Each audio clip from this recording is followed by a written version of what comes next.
बिस्मिल्लाहिर्रहमानिर्रहीम। नाज़रीन, मैं हूँ खालिद बेचौरी। फोरम खुशबे वतन के साथ हाजिर खिदमत हूँ। नाज़रीन, खुशबे वतन फोरम आप पिछले 15 साल से देखते आ रहे हैं, जिसमें मुख्तलिफ जो है पर्सनैलिटीज़ में मदऊ होती हैं और हम कोशिश करते हैं कि ओवरसीज़ पाकिस्तानियों के जो मसाइल हैं, उस वाले से भी हम बात करते हैं। तो आज के प्रोग्राम में हमने दावत दी है मरूफ लॉयर मोहतरम Anjum Iqbal Chaudhary advocate high court, वो हमारे से मौजूद हैं। आज इनसे कुछ बातें करेंगे। एक बहुत ही कॉमन सा क्वेश्चन मुझे कल ही हम मोहतरमा मरियम नज़ीर साहबा ने भेजा है। उन्होंने पूछा था कि पावर ऑफ अटार्नी के हवाले से आप हमें तफसील से बताएं कि पावर ऑफ अटार्नी का तरीकाकार बरतानिया से क्या होता है, उसका क्या प्रोसीजर होगा पाकिस्तान से, उस वाले से आज हम बात करेंगे। अंजुम इकबाल साहब, मैं आपका तहे दिल से मशकूर हूँ कि आज आपने टाइम दिया। मैं बहुत चाहूँगा कि शुक्रिया आज सर। हमें एक क्वेश्चन भेजा है पावर ऑफ अटार्नी के वाले से। आप फरमाएं कि पावर ऑफ अटार्नी असल में है क्या, उसका प्रोसीजर क्या है और किस तरह इसको ओवरसीज पाकिस्तानी बना सकते हैं और पाकिस्तान में इसका क्या प्रोसीजर है। जी जी जी खालिद साहब, बहुत शुक्रिया। मैं कोशिश करूंगा कि कम वक्त में आपको उसके जो चंद ज़रूरी चीज़ें हैं, जो एक हर इंसान को, जो बेशक पाकिस्तान में रह रहा हो या हमारा ओवरसीज़ पाकिस्तानी हो, तो उनको ये चीज़ें कम से कम ज़्यादा गहराई में ना सी, लेकिन इन चीज़ों का पता होना चाहिए, ताकि वो कल को किसी भी तरह की मुश्किल से, परेशानी से बच सके और अपने जो उनके राइट्स हैं, उनको प्रोटेक्ट कर सके। सबसे पहले तो हम देखते हैं, ये जो पावर ऑफ अटार्नी है, इसका बाकायदा सर एक एक्ट है जो 1882 में बना था। जी ठीक। और उसकी जो सेक्शन 4 है, वो किसी भी जो पावर ऑफ अटार्नी को हम रजिस्टर करवाते हैं, टेस्ट करवाते हैं, उसको वो डील करती है, उसका सेक्शन 4। और इसके साथ अगर जी हम देखें तो हमारा एक रजिस्ट्रेशन एक्ट है, जो जिसका सेक्शन 17 है, और एक स्टाम्प एक्ट है। ये 3 जो एक्ट्स हैं, ये मिलके एक पावर ऑफ अटार्नी को तश्कील देते हैं। अगर इनके बगैर आप करेंगे, ये तीनों एक्ट्स के दरमियान बगैर अगर आप इसको करते हैं, रजिस्टर करवाते हैं या किसी जगह से, तो उसकी कोई कानूनी हैसियत नहीं होगी। सबसे पहले हम देखते हैं कि सर इसका मतलब क्या है। इसका मतलब होता है कि आप किसी जब एजेंट को, किसी वकील को या किसी भी रिलेटिव को आप अपना एजेंट मुकर्रर कर रहे हैं, तो इसका आम मतलब लिया जाता है कि जो पावर ऑफ अटार्नी आपको दे रहा है, उसको प्रिंसिपल कहते हैं, और जो वसूल कर रहा होता है, उसको अटार्नी कहते हैं। तो बेसिकली ये होता है कि सवाल हमसे पूछा जाता है कि ये इसका मकसद क्या है, ये क्यों दिया जाता है। तो इसके कई मकसद है, जैसे इसकी 2 किस्में, एक पावर ऑफ जो अटार्नी है, एक खास है, एक आम है। एक स्पेशल पावर ऑफ अटार्नी है, एक जनरल पावर ऑफ अटार्नी है।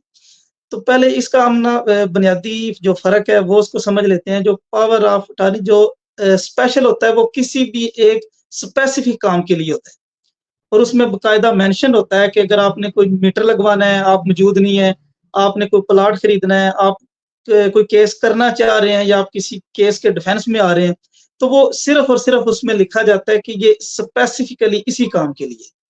और जी उसके साथ जो जर्नल होता है, जो इसको आम हम कहते हैं, मुख्तारनामा आम होता है, तो उसका मतलब होता है कि अगर आप मुख्तारनामा आम दे रहे हैं किसी केस में, तो वो उसमें फिर बेशक राजीनामा करे, उसको साथ सुलह करे, केस को आगे बढ़ाए, खत्म कर दे, फिर आपने उसको कुल इख्तियार दे दिए, फिर आप जी उसको आप रोक नहीं सकते, फिर आपने उसको सब कुछ कर दिए। तो बेसिकली जो देख पहले तो ये सवाल, इसका भी जवाब कई दफा हम करते हैं कि कौन पावर ऑफ अटार्नी दे सकता है। उसके लिए सर पहली शर्त जो कानून के मुताबिक वो ये है कि कोई भी बंदा जिसकी उम्र 18 साल से कम है, वो पावर ऑफ अटार्नी नहीं दे सकता। दूसरा, जी जो फातरुल अक्ल शख्स है, जो जिसकी इतनी समझ बूझ नहीं, या जो इतना मजूर हो चुका है, या इतना बुजुर्ग हो चुका है, जिसको कुछ समझ नहीं कि मैं क्या कर रहा हूँ, उसको भी वो भी पावर ऑफ अटार्नी नहीं दे सकता। ठीक है। तो जी इसके जो एहतियात हैं, वो जैसा कि सुनने में भी लग रहा है, पहले भी मैं आपसे गुजारिश की है कि जो पावर ऑफ अटार्नी, ये इन दोनों के जो एहतियात हैं, वो जो पावर ऑफ अटार्नी खास है, उसके थोड़े हैं, लिमिटेड हैं, क्योंकि सिर्फ पिन पॉइंट पे बताया जाता है कि ये करना है। जो खास आम है, उसके लामहदूद हैं। तो बेसिकली जो इसका जो सबसे ज़्यादा फ़ायदा है, वो लाज़मी क्यों करवाना चाहिए? कुछ लोग अपनी फ़ीस बचाने के लिए, रजिस्ट्रेशन फ़ीस और ये चीज़ों से बचने के लिए इसको रजिस्टर्ड नहीं करवाते। तो उसका फ़ायदा एक तो ये है कि आप जो भी काम कर रहे हैं, वो तो एक तो कानूनी वो दायरे में आ जाएगा, और दूसरा जिस चीज़ के लिए आप कर रहे हैं उसका एक-एक साफ-साफ चीज़ लिखी होगी कि आपने कौन-सा काम किया है या कौन-सा काम करवाने जा रहे हैं, तो वो कल को आपके लिए कोई मसला नहीं बनता। तो दूसरा सर ये होता है कि बड़ी दफ़ा के लोग इस चीज़ का भी सवाल करते हैं कि ये इसकी मुद्दत कितनी है? इसको मतलब कितनी देर तक ये चलता रहता है?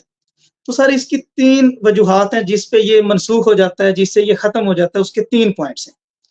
एक तो ये पॉइंट है कि जो पावर ऑफ अटॉर्नी आपको दे रहा है, उसकी डेथ हो जाए, जिसने उसी वक़्त खुद ब खुद खत्म हो जाएगा, या जिसने पावर ऑफ अटॉर्नी जो अटॉर्नी बना है, जो काम कर रहा है, उसकी डेथ हो जाती है, फिर भी खत्म हो जाएगा। तीसरा पॉइंट है कि जिस मकसद के लिए, जिस काम के लिए वो पावर ऑफ अटॉर्नी दिया था, जब वो मुकम्मल हो जाता है, फिर भी ऑटोमैटिक खत्म हो जाता है। इस दौरान अगर एक बंदा जिसने पावर ऑफ अटॉर्नी दिया है, वो खुद मनसूख कराना चाह रहा है कि उसकी कोई भी वजह हो सकती है, वो जिस बंदे को उसने दिया है, उस पे एतमाद नहीं, या वो समझ रहा है कि सही तरीके से नहीं कर रहा, तो वो खुद भी उसको 2-3 मतलब उसके प्रोसीजर है, 2-3 पॉइंट्स हैं जिस पे वो मनसूख करा सकता है। वो सब रजिस्ट्रार के पास जाएगा, उससे जाके बता देगा कि जी मैं इसको मनसूख कर रहा हूँ। साथ ही वो अखबार में भी दे देगा कि जी मेरा जो पावर ऑफ अटॉर्नी है, वो अब ये बंदा नहीं है, इसको मैं दे रहा हूँ। तीसरा होता है आजकल जैसे जदीद डिवाइसेस चल रही हैं, सोशल मीडिया के ज़रिए भी वो पैगाम दे सकता है कि जी मेरा इससे कोई लागा-दागा अब नहीं। ठीक है जी? तो इसका जो असल प्रोसेस है वो ये है कि हम सबसे पहले जब इसका एक फ़ॉर्मेट बनाया जाता है, जो जी, ख़ास करके वकला हज़रात बनाते हैं, उसमें वो पूरी डिटेल लिखी जाती है। वो जी, जिस बंदे को दिया जा रहा है उसकी डिटेल, जो दे रहा है उसकी डिटेल, गवाखान क्या चीज़, ये सारा करके वो अब सब रजिस्ट्रार के पास जाते हैं। उसको जो भी उसकी फीस होती है वो देते हैं, और उसके बाद सब रजिस्ट्रार से आप उसको रजिस्टर्ड करवा लेते हैं। अगर तो जी, आप अपने ब्लड किसी रिलेशन को, बहन, भाई, वालिद-वालिदा को दे रहे हैं, तो उस पे जो स्टाम्प लगेगा वो सर लगेगा 1200 वाला। और अगर आप किसी थर्ड पर्सन को दे रहे हैं, तो वो जिस प्रॉपर्टी के लिए आप दे रहे हैं, उसका जो डीसी रेट होगा, उसका 2% जो है, वो आपको फीस देनी पड़ेगी। जी, और इसकी जो मालियत है, वो हर सूबे में, इसका सूबे लेवल पे होता है, हर सूबे में वो मुख्तलिफ होती है। और दूसरा, इसकी जो भी कोई ऑफ पावर ऑफ अटॉर्नी देता है, तो उसकी जो मियाद है, उसकी जो लिमिटेशन है, वो 3 माह के लिए। आपने 3 माह के अंदर-अंदर उसको रजिस्टर्ड करवाना है, वरना एक्सपायर जो है ना, वो हो जाएगा। बाकी जी, जो हमारे ओवरसीज़ पाकिस्तानी हैं, बहन-भाई हैं, उनके लिए है कि वो जिस मुल्क से भेज रहे हैं, पहले तो वो उसकी उधर एम्बेसी से वो उसको उसकी वेरिफ़िकेशन कराएँगे, उसको टेस्ट कराएँगे। उसके बाद वो जब भेजते हैं, तो इधर भी हम जाके उधर फ़ॉरेन ऑफ़िस में जाएँगे, क्योंकि जिस मुल्क से वो भेज रहे हैं, उस मुल्क की एम्बेसी ने रिकॉर्ड इधर हमारे पाकिस्तान वो भेज देते हैं, मेल कर देते हैं, या जिस तरह वो भेज देते हैं। तो इधर से वेरिफ़िकेशन कराई जाती है कि क्या आपने, जो बंदा भेज रहा है, उसने उधर से वेरिफ़िकेशन करवाई है, तो जी, वो इधर आ जाएगा। इधर से आप लेके फिर उसी तरह जैसे पाकिस्तान में आपने उसको सब रजिस्ट्रार के पास लेके जाना है, वो उसका रजिस्टर करेगा, स्टाम्प लगेगा, साथ उसी तरह उसकी सारी लिख-पढ़त जो है ना वो होगी। तो ये जो चंद चीज़ें हैं, इसके अलावा एंड पे जो मैं ज़रूर इस चीज़ पे आपका तवज्जो मबज़ूल कराना चाहूँगा कि जो इसकी कुछ एहतियात है, वो आप प्लीज़ लाज़मी करें, क्योंकि इससे हमारा शोबा फ़ील्ड है, तो तकरीबन ही आए रोज़ छोटी-छोटी जिस चीज़ को हम कहते हैं कि छोटी-छोटी गलतियाँ, लेकिन ये कल को बहुत बड़ी बन सकती है। जी, एक तो कोशिश करें कि आप पावर ऑफ अटॉर्नी जो ख़ास है वो दें, आम ना दें, जी, ताकि वो स्पेसिफ़िक हो। कोशिश करें कि अपने किसी ब्लड रिलेशन को, बहन-भाई को बनाएँ, या अगर उसके अलावा बनाते हैं, तो कोई जो है ना वो एतमाद वाला बंदा होना चाहिए।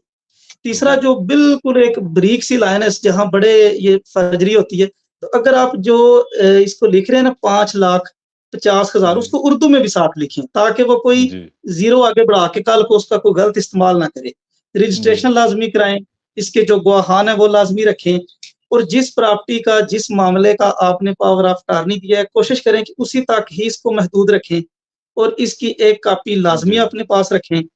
और जी, किसी भी जो आपके गवाखान है, जो बंदा है, उसके दस्तखत, अपने दस्तखत, और जो जिसको पावर ऑफ अटॉर्नी दिया है, उसके दस्तखत वो ज़रूर रखें, और कोशिश करें कि जिस मकसद के लिए उसी तक ही रहें। जी। जी सर। जी, बहुत शुक्रिया नाज़रीन, आपने भी पावर ऑफ अटॉर्नी के हवाले से डिटेल सुनी। इंशाअल्लाह आने वाले वक्त में मुख्तलिफ मौज़ूआत के ऊपर हम बात करते रहेंगे। मैं इजाज़त चाहूँगा, मैं प्रोग्राम के आखिर में मियाँ अंजुम इकबाल चौधरी साहब का शुक्रिया अदा करता हूँ। इंशाअल्लाह बहुत जल्द सारा मुलाकात होगी। शुक्रिया जी। अल्लाह अल्लाह ने के बाद। चलें, अल्लाह हाफ़िज़।